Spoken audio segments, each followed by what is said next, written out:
Hey, welcome to How It's Done, a podcast for curious marketers. I'm Christy Goad. I'll be your host, and I'm really glad you're here.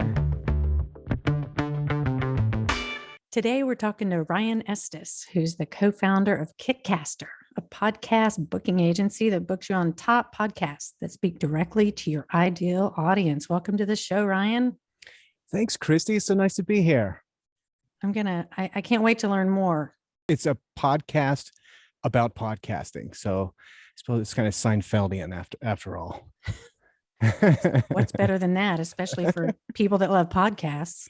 Amen. Yeah. Well, and we want to talk today about utilizing podcasts for growth and how you can leverage a podcast booking agency like KickCaster to help grow your brand. I know that's a challenge for a lot of people, and I've already seen your agency at work booking you and one other guest on this very podcast so far. And I love the process. They do a great job. So well done.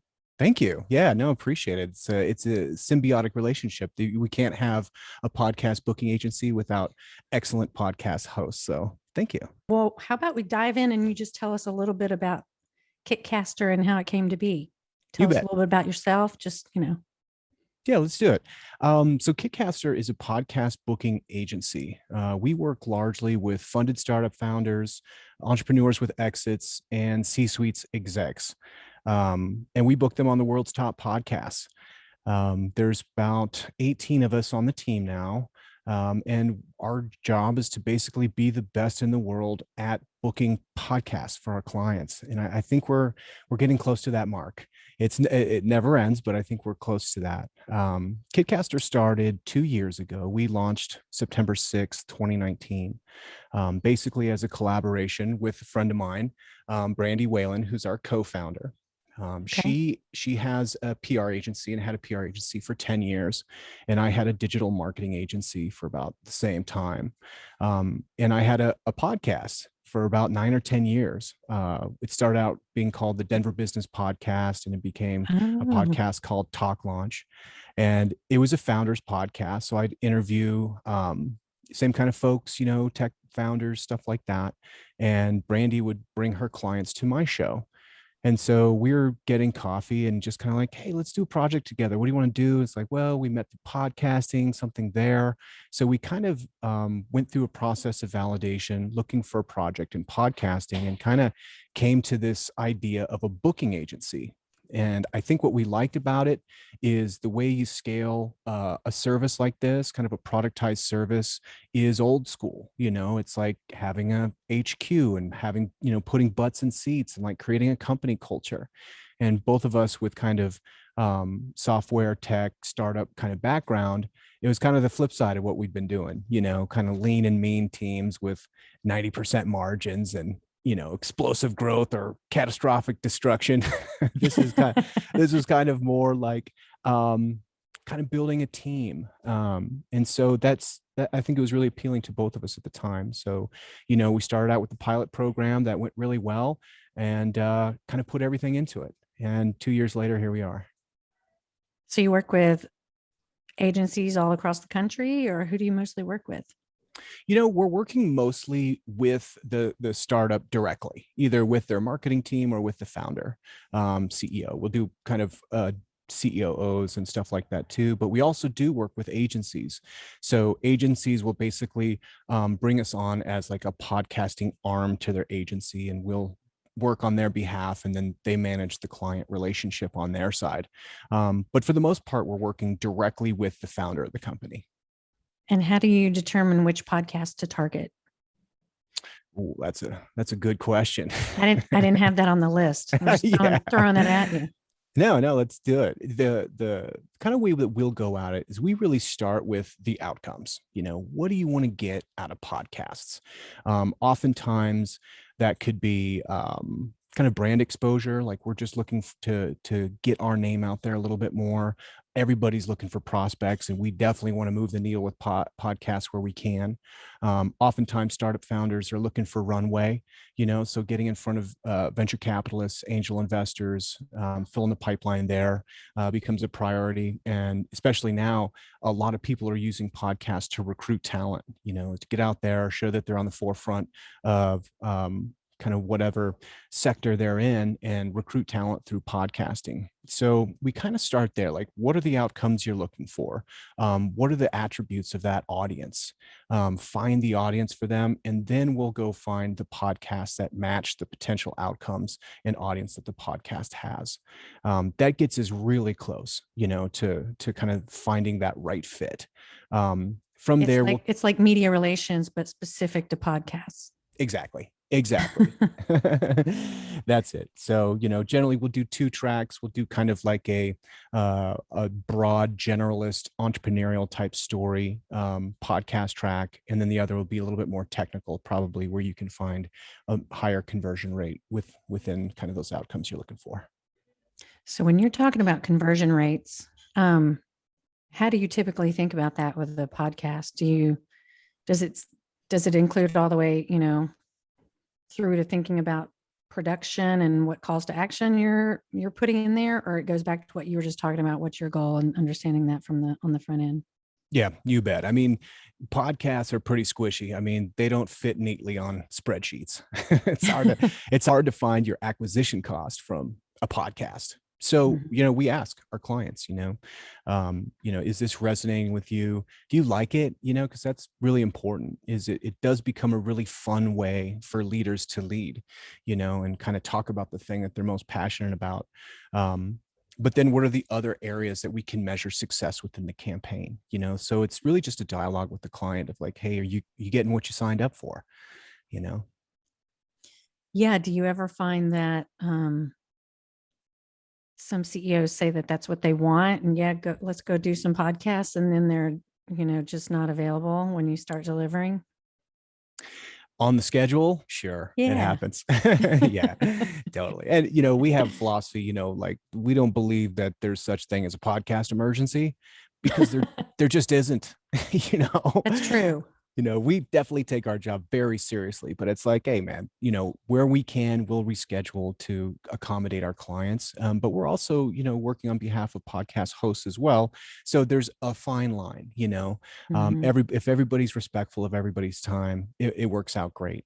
So we do find, what's great about kind of the Venn diagram of, let's say, podcasters and CEOs and founders is they kind of overlap perfectly. These are folks who love to talk, and we've had clients that have been with us for the entire 2 years that we've been alive. And have just kind of woven these podcast interviews into their schedule because it's something they love to do. And because I think the outcomes oftentimes are a little bit of novel and chaotic. You don't really Right. know. And you don't really have to prep too much for them, right? I mean, if you're an entrepreneur and a CEO, founder, you know what your story is. And so it's pretty easy to talk about it. 100%. You live and breathe the product. What we do find, though, is in the beginning of the campaign, it's good to do a little bit of training around their story. I think for everybody, it's hard to kind of talk about yourself and who you are and how you got to this chair. Oftentimes it's kind of the humble beginning story to that pivotal moment to where you are now and your vision for the future. And, kind of working with our clients to create kind of stories and pull anecdotes from their past that kind of describe that transformation is really helpful, because especially kind of how you started the podcast. Tell me about KickCaster, a little bit about yourself. Pretty much all the shows start like that. So having a good kind of tee off point where you can get into the meat of the conversation is just, it's a great way to begin the campaign. Hey, I agree with you 100%. And that's like my passion. Okay, let's help you figure out your story and then go tell it to the right audiences. Yeah. Which is also a great segue for my next question for you, Ryan, is you describe yourself as an American Buddhist entrepreneur. So, I need to know, okay, why do you describe yourself that way? And why is that important to your business and maybe your business model? I know you mentioned just a little bit ago, service, fun, and profit. Yeah. And I guess the concept that all of those can, in fact, work together. You bet. I'll start with kind of the American Buddhist. I guess I call myself an American Buddhist as opposed to just a Buddhist, because I saw the Dalai Lama speak when I was, young in Zurich. And Oh, wow. it was so cool. And he spoke in English, which was Wow. awesome too. You know, How old were you? I was like 20. You're 20 and you're in Zurich. Yeah. That's a good time to be alive right there. Oh boy, I had a lot of fun.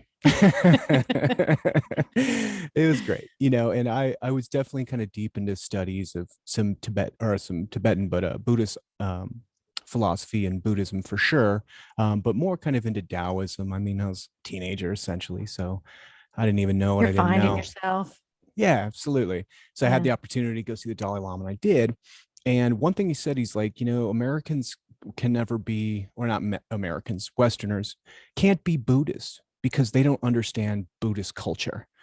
And then he talked a little bit about what it was like and kind of the mountainous regions of Tibet and like why that philosophy kind of rooted there and around the culture. And I kind of took that to heart. I was like, wow, that's pretty harsh. I was like, well, I guess my pursuit of Buddhism is over because the Dalai Lama told me it's impossible. Um, so, so there's a differentiation there. Mhm. But it didn't stop my studies. You know, I kept pursuing that. Um, and, you know, in America, particularly like our introduction to Buddhism, which happened kind of in the late 40s and 50s, coincided uh, and perfectly overlapped with what was happening kind of culturally in America with both the hippie movement and the psychedelic movement. So the introduction of Buddhism was largely founded by people getting turned on to psychedelic drugs, you know, and for better or for worse, that kind of flavored what Buddhism would be for the next 50 years in America. And a lot for worse. There's been kind of a reckoning in Buddhist circles in America as a result of kind of those, you know, crazy days. Mhm. So you know, Buddhism is important to me as a technology, as a ways to kind of bring peace and structure to our minds, and also, you know, some ways to kind of explore our consciousness. So um, I love talking about Buddhist topics and those in general, but I also like kind of some of their rudimentary ideas of how to be a moral person and a good person in the world without a very structured religious belief, nothing to believe. And one of them is right livelihood, you know, so working in a positive way that doesn't do any harm becomes important to me as in my practice as a Buddhist. So, you know, introducing those ideas and really just exploring what those ideas could be in work has been kind of a fun process in KickCaster. Awesome. So that was very much a part of the conversation when you guys launched this thing. No. No, no, it was just No, that'd be a that weird way. Be like, I have some opportunistic. principles. I want to inject Buddhist principles into this company. Are you cool with that?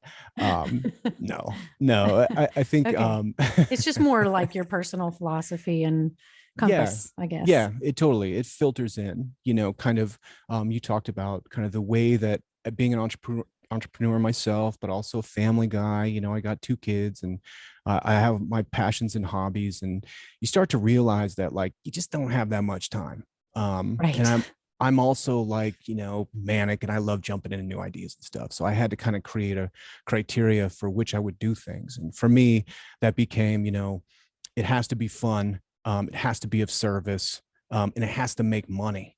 You know, it has to be fun because if it's not, I'm just not going to want to do it. You know, simple as that. Right. It has to make money because otherwise I'd just be in my closet writing songs all day long forever. You know, I got responsibilities. Oh, I got to make money. you're a songwriter too? Oh, in a former life. And then the third one, you know, it has to be of service because bringing meaning to our work is personally important to me, but also I think for it to stick and to build a staff, you know, you have to feel like you're making a difference, you know, in multiple domains. Otherwise, again, it's just you're not going to get your best performance, and then figuring out how to deliver your best performance becomes kind of the next task. So KickCaster for me ticked off all three of those things and kind of sent us on our way. That's awesome. What's this thing you talk about, emotional traction and the role podcasts play in healing our ailing culture Yeah, and emotional. creating kind business practices? Talk to me about this a little bit. You bet. So a couple of things. I suppose I'll speak just on work broadly first. When I was growing up, I didn't know what an analyst was or this or that. Like I knew that people, Same. I knew that like people did business on the golf course, but I had no idea what that kind of work was. What to me, like your job was like the characters on Mr. Rogers or like the businesses in the strip mall. You've got a grocery store, you've got a mechanic, you got your lawyer, you got a doctor. I knew what all these Got a things were. teacher, a nurse. You got a teacher, a nurse, absolutely, a Yeah. mailman, you got the milk guy, you got jobs, and that's what I understood. And now because of the internet and kind of these different things, you have things that are called podcast agents, which is so ridiculous. I mean, what is that? It doesn't even make sense. And largely there's a lot of work like that. If you're a software engineer, like what it ends up is that we're spending a lot of time in front of glowing rectangles. And how do you manage that? Right. Like my son, he's in college right now, but he had his first PR internship this past year. And he's like, "Oh, mom, I get what you were doing, on your computer all day, every day." Cause that's Yeah, all he saw me do was looking at this just this this. little screen and typing on taking phone Totally. calls. Which is weird, it's Yeah. innately And how do weird. you describe that to kids? Right. Like Then they it don't get it. makes it difficult. It's not very tangible, but Yeah. But if you're a mechanic, you like at a place and people come in and they have a problem and you solve the problem. And that's every single business. That makes sense. What doesn't make sense is like whatever we're doing right here in front of like glowing rectangles and like there's something unsatisfactory about this kind of work just built in, because really we're not supposed to be in front of glowing rectangles. We're supposed to be engaging with each other on personal level. At least that's what we've been doing for a few 100,000 years as a species. yeah. So there's certain uh, you know downsides. There's many upsides that are fantastic. I don't want to be lifting rocks in a field. I don't want to. I'm glad I'm doing what I'm doing. um, but it becomes an internal world then. Is that like, how am I engaging with myself so I can engage with my work? So largely a lot of that is for me built around kindness and the idea of kind principles of both for yourself, like protecting yourself and understanding like you're engaging in something that has never been done before by all of humanity. It's the first time we're trying to figure out how to work our lives around email, and then how do you bring that across into your communications that are largely digital, and kind of having a kind give first kind of philosophy. One, because I think it's important to bring that into the world, but two, it's also to protect ourselves, because we need to be able to work and we need to be able to metaphorically close the door and leave work. And for me, from a leadership perspective, it's very important for me to create those opportunities for our staff, because in order to get the best, most creative, productive work out of them, they can't be looking at emails at 8 p.m. They can't be getting text messages from stuff on Sunday afternoons, because that means from Monday to Friday, when I need them, they're going to be torched. And all this is new territory. So, figuring out ways where we can be, use unconditional positive regard and assume positive intent. Oh, that's a big one. Yeah, and it's because that's what we want to put into the world, but also it releases us sometimes of like searching for the perfect, sarcastic, cold but hot reply. It's just no time in our lives for that. So that's kind of my approach, I think, to bringing kind of kindness into the workplace a little bit. That's awesome. I love that. And I imagine that resonates when you're trying to grow your company and add people. I know we try to put a lot of our, philosophies of our agency on our website, and people tell us that, that comes through. I know when we're doing interviews and hiring people. So I think it's important to put those values out there and stick to them. Yeah, and it's there's a practice. It's like I we've got values and things that we talk about, but it's like, how does that show up in our daily routines, Mhm. so we've got a lot of kind of QCs and touch points with staff to make sure that they're okay.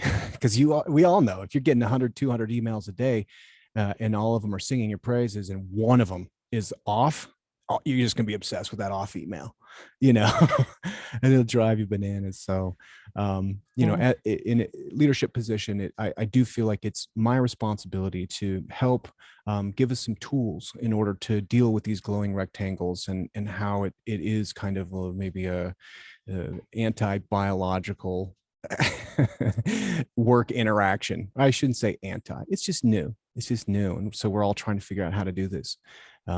And also, to validate a podcast agent should be on Mr. Rogers' Neighborhood as a potential career. That would be awesome. You should talk to Sesame Street I too. They know. can go ahead and add that because, they're constantly updating to match the world around us, which is pretty cool. Yeah. Well, so along those lines, you say podcast hosts make great podcast guests. I'm wondering why. Well, I have some ideas about why that is and why it's important. But I'm also curious, why would I work with a podcast booking agency? Tell me the pluses of it. I've experienced it, as I mentioned at the top of the show, but I'd love to hear you talk about it. You bet. From both sides, I think what we're saving people is time and money.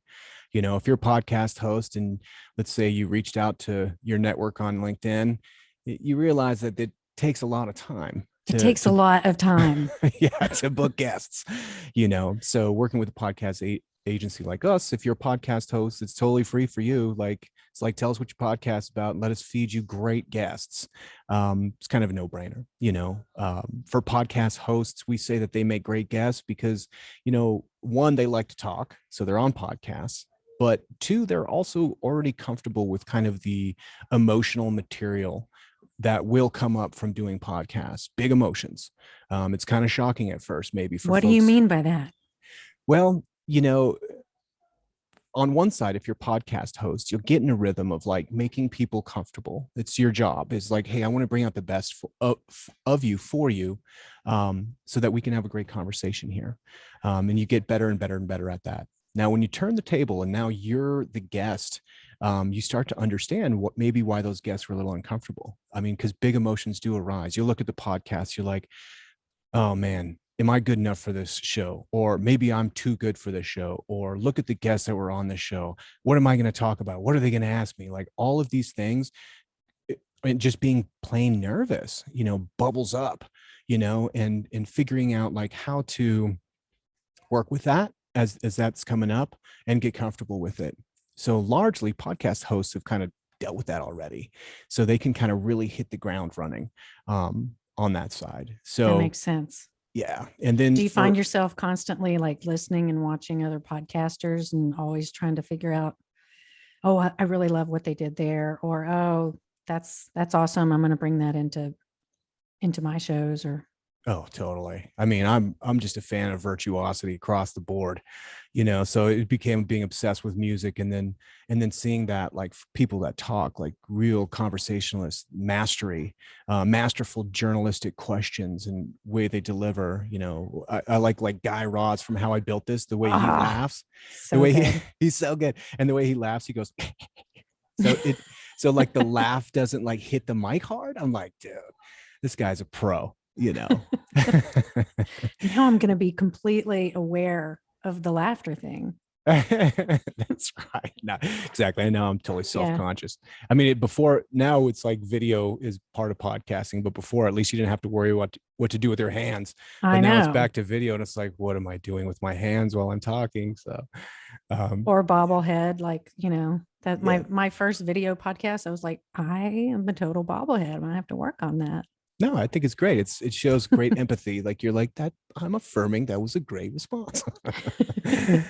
I like it, and then for our clients, why would they use us? It is time. It's time and money and expertise. So we've built relationships with maybe 5,000-6,000 podcasts plus and add them all the time. It's nice to have somebody else pitch you because it's kind of weird unless you're a total narcissist to like just sing your own praises. Mm-hmm. And podcast hosts, aside from you, of course, are not communications professionals. So chasing down these podcasts does take some time. So, we save them time and money and just kind of just tee up usually about once a week podcast interviews for our clients. So it works with their schedule.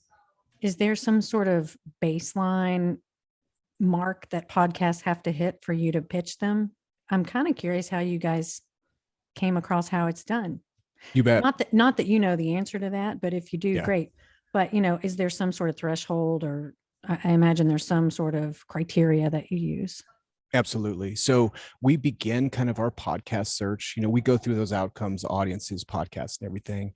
And the search will start with categorically from Apple Podcasts top 100 shows. So we start there, and then we have kind of this delta between there and the top 10% of podcasts globally. And that's where we're going to find the majority of our podcasts. The sweet spot is that 5%. Right in that 5%, top 5% shows that we like to be in. But we'd never book anything that would be less than the top 10%. We have kind of a platinum package as well that would only be, 1% or better. For some folks, they just want to see large audiences. And we kind of have a service for them. But largely, we're looking for a mix of, a great production, super relevant to what they're doing, a nice size audience, and just straight quality of the show. And that's how we kind of find the folks that we work with. Those sound like great criteria. That's how we found you. I don't know who it was. Woo! Okay. Yes. Yeah. Well, we got some goals with the show, and my friend Ellen, who's listening in and monitoring us as we're talking, she's helping me with that. She's awesome. Cool. Shout out to Ellen. Shout out to Ellen. So sometimes I'm like, okay, how much runway and ramp do podcasts have? Because they've really come on the scene pretty hot and heavy just in the last few years. And everyone's like, oh, we're at the very, very beginning of this thing. Do you think that's true? Yeah. Shockingly, I'm pretty bullish on podcasting. I guess you kind of are. Yeah. I mean, it's built a whole company around it. It's funny though. I mean, I've been doing it for 10 years. So podcasting was kind of old hat to me. And I was like, yeah, podcast agency, it just seemed, I don't know, inconceivable a little bit. But I do think podcasting and just audio in general is in its infancy. And we're going to see all kinds of different models built around podcasting, as we're already kind of seeing.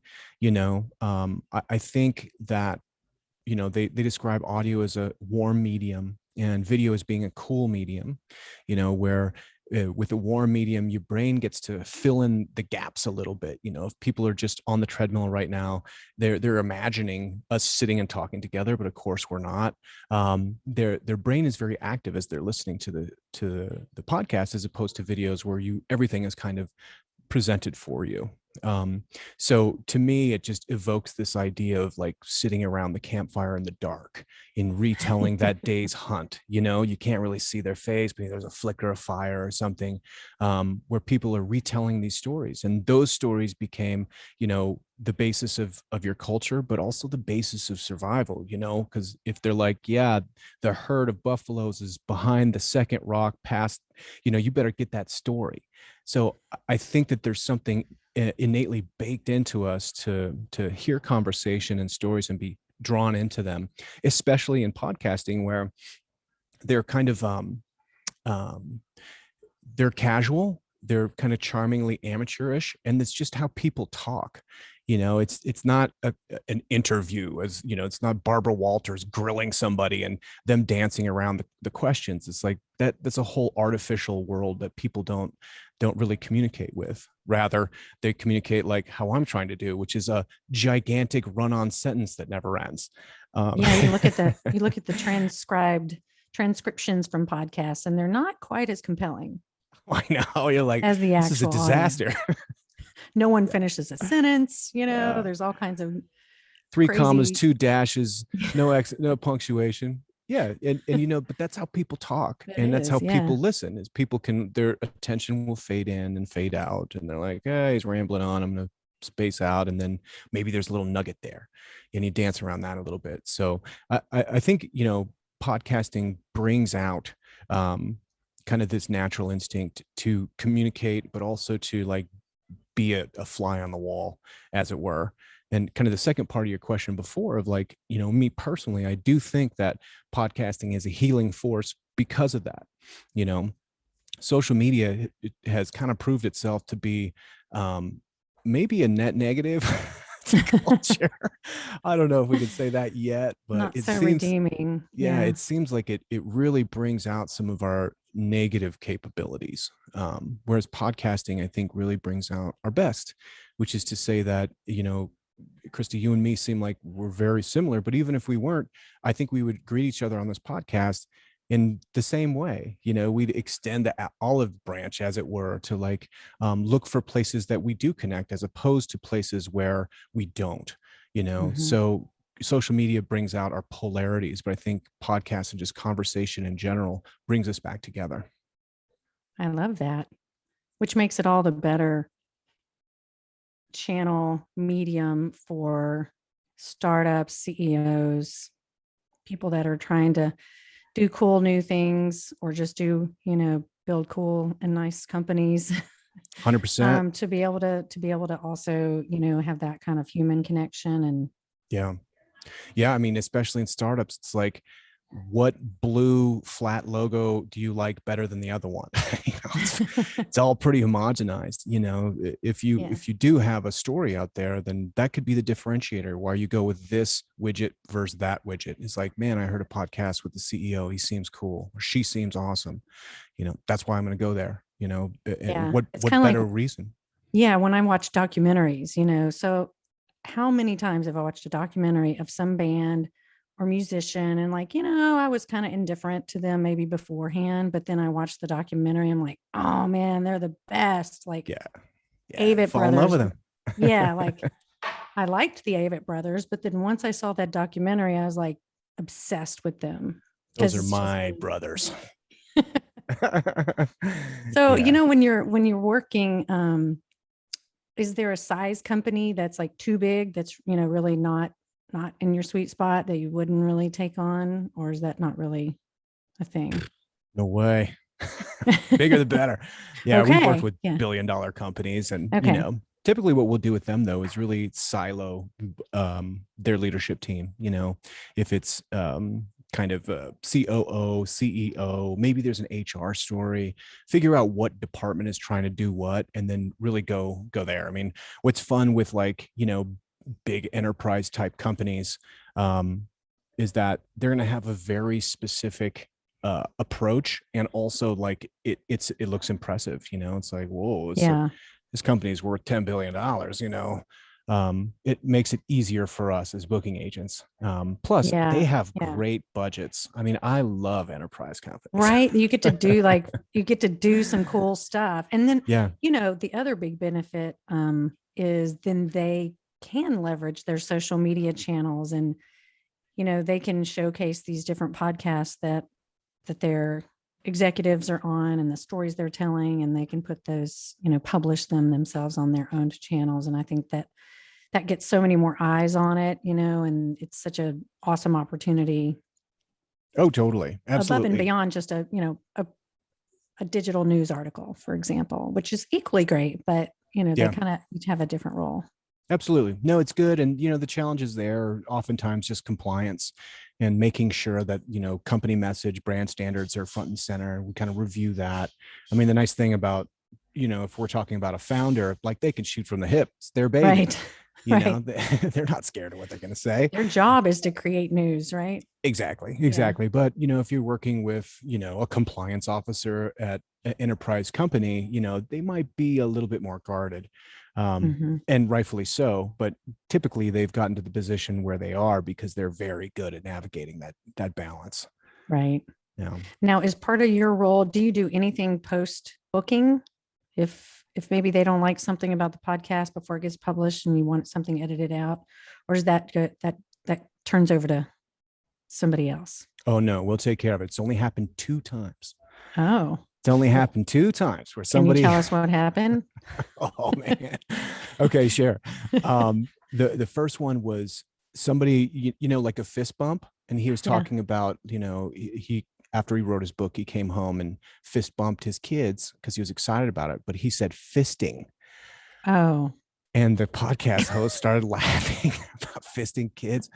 And yeah, that's not good. That's that's he didn't know what that was. And so, the podcast agent was like, oh, you know what, you don't know what that was, but I don't even want to tell you. But we went back and we're podcast just gonna host, edit that out. they took it out. Yeah, of course. Yeah.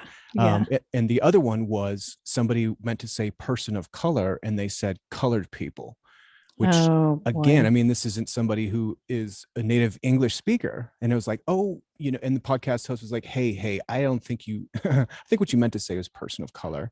And so they went back and helped him out. And I think it just, again, points to the fact that like podcasting is all based It's on not a reciprocity. right. It's not like a gotcha thing. Yeah, no, everyone wants Yeah. you to be okay. And like, I know what you meant, and everybody knows what you meant, but we're going to go ahead and edit that out anyway, because we don't want to, make it a source of stress for you. But yeah, like we booked Those are great thousands of examples. podcasts. Yeah, I know. Yeah. I was like, oh, ooh, yeah, we want to change those. So, We're gonna work on that. but otherwise, countless hours of podcasts recorded, and it's fine. Well, and obviously you've seen great results. Can you what do your results look like? What could someone expect if they're hiring you? I mean, I It's guess it depends across on the the board. budget. Yeah, it's across the board. Yeah. It's everything and everything in between. So we've had people that have found 7-figure runway by finding investors through podcasts we've booked on them, which is great.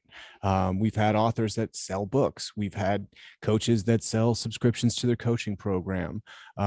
We've had attribution models where we're getting, SaaS B2B tool signups from podcasting. We have had people hired from podcasting. We've had people find their co-founder through podcasts we booked. So the outcomes is the most important thing to me, because as an entrepreneur, I'm sympathetic to what they're doing, and we want to make sure that they're using their time in a way that makes them money, gives them service, and is fun. Well, So obviously you're having great results because you've been around now for you said you started in 2019? yep, 2 years on the Yeah. 6th, which was yesterday. So Happy anniversary. yeah, thank you. That's Yeah. awesome. Yeah. So, the results are fantastic. And the only way we know that is because that's what our clients tell us by sticking Yeah. around. So, That's a good sign. Yeah. yeah. And where you're in Colorado. Yeah. We're in Denver. We're based in Denver. What part of Denver? Baker. Don't know where that is, but Okay. It's like there's like a Baker Arts District here on Santa Fe Drive. So we're just shy of downtown Denver south. How about Okay. you? Where are you? Nashville, Tennessee. Oh, I love Nashville. Yeah, it's awesome. But I should have known. I saw your guitar back there. that is not mine. That's a little baby Martin that I got from my son when he was little, and I think he maybe played it once. You're born with a Martin guitar, right? In Nashville, isn't that how it works? I mean, a lot of people are, but I have zero musical, talent. I mean, zero. So it's kind of sad. I thought about trying to learn how to play the guitar during COVID, but that didn't last very long. It hurts the fingers. It really does. Gosh, I didn't know that, that your fingertips went numb. It's pretty amazing. Yeah. I've been teaching my daughter to play guitar, and she's really, she's like, Dad, how do I get these transitions and changes? I was like, you have to play till they bleed. That's it. And like truly. Yeah. And they will. And then the feeling leaves your fingers. I mean, I don't know how I never knew that before, but it's just not the part people talk about. Fun fact, guitar players are the only people that can tickle themselves because they have no feeling in their fingertips. Well, this seems like a pretty good segue to a favorite part of our podcast. We don't always, but sometimes we like to end on like, what are your favorite, book, podcast, quote, movie, music? Sure. Take it. What about you? You said in a previous life, maybe you were a songwriter, or maybe you wanted to be, and I just heard this love of Nashville. So Yeah. Got some favorite music? Oh boy, what do I like now? Whatever. The album that got me through COVID was that Nathaniel Ratliff record. Oh gosh, so Oof, good. so good. He's awesome. I'm going to Uh, see him in concert here in October. oh, with the Night Sweats or Yeah. solo. Yeah. Cool. Oh Yeah. man. I Yeah. know. I'm excited. You go to Red Rocks a lot? Yes, I I do. see. What was your last concert? At Red Rocks. Oh my Yeah. gosh. It was Pretty Lights, probably in the fall of 2019, right before COVID Yeah. was March 20. Yeah, Pretty Lights. And that was an incredible show. It was very cool. Oh, I bet. I I've saw got to, Tyler Childers there was the last concert I saw oh, there. It was nice. good. Yeah. Cool. I got tickets to see Bill Burr on October 1st. So I Oh can't wait for man. that. A little That'll comedy be on Red Rocks. that'll be awesome. That should be cool. Yeah. Well, awesome. So that's your headquarters we're looking at here on the screen Yep. for our This is it audio back here. listeners. They can't see this, but it looks awesome. I love it. It's a really cool space. It used to be, we were in this other building in this room. It was like, in this facility, it was a co-op workspace that we were in, and then COVID killed it. But we were still here, and so we took over the whole thing. That's awesome. Yeah, so we were growing fast enough that we kind of were like, well, can we just stay? So we did. So we're here, but we are actively looking Nice. for a new HQ here in Denver, something that we can make our Ah, own, something a little bit smaller. I was in the Rhino District recently in July. I was there for something. I ended up going to a Rockies game, stayed at the Ramble. It was awesome. Oh, that's a good spot to end up right there. Yeah. Yeah. So it looked like there was lots of space down there you might could inhabit. I had an office in Rhino on Larimer probably for 4 years. Oh wow. But that was before it was cool. Right. Now they know what they've got. I mean, it is Right. like the cool spot in Denver, and actually Yeah. parking down there is a complete disaster. So we're looking for some a little sleepier, that has parking. Yeah. Yeah. Yeah. That's a good idea. Parking is primo. Parking is big. If you get to work and you have 5 minutes to get on your Zoom call and you're looking for a spot, it kind of Not sets good. the tone for the day. Yeah, I agree. Well, good luck on that. That's not easy to find, I know, but well, listen, I appreciate you taking the time, Ryan. Before we check out today, I'd love for you to share how can people get in touch with you, find you, what's the best way to reach out? You bet. KickCaster.com is a great way to kind of learn about the service. There's an application there if you want to be a guest on podcasts. We want to talk to you. If you'd like to talk to me, you can just email me. My email is ryan@kitcaster.com, and I'm happy to talk podcasting or anything else. Buddhism, Buddhism, American that's right. Buddhism. Yeah, totally. Leadership, or I've been really liking Ted Lasso. If somebody wants to Oh, talk about that, shut up. I'll talk about him all day long. it's the best. I mean, and Roy, Oh, he might be my favorite. I know. Roy is Gosh. there's a little Roy in all of us, right? Yeah. Just Yeah. angry at 10 all the time. Angry, but like a softie, really, at heart. Yeah, totally. It's a lot of swearing around children that he does. I'm just like, I don't like that, Roy. Come on now. Watch Well, that. they're British. It's true. So, It's true. So they're drunk all the time. So that's their excuse. yeah, it's a great feel good show. Love Yeah, it. totally. Well, Ryan, thank you. I appreciate you taking the time, being my guest today, telling us more about KickCaster. I'll definitely be following up with you guys. Would love to work more with you. Me too, Christy. I really appreciate it. It's a great conversation. Yeah. Thanks so much. Thanks. That wraps up this episode of How It's Done. My guest today has been Ryan Estes, co-founder of KickCaster. Thanks, Ryan. Thanks, Christy.